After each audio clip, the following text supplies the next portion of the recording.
Should I get a dog? Is he going to deliver sweet? Oh,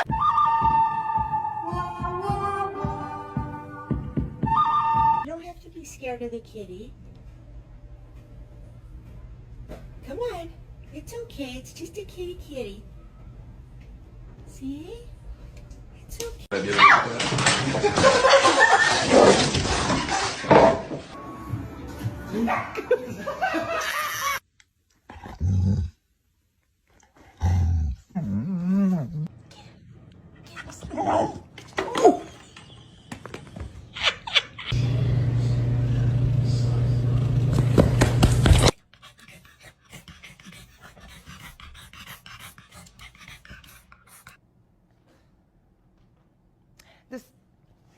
Be nice. I'm finding it.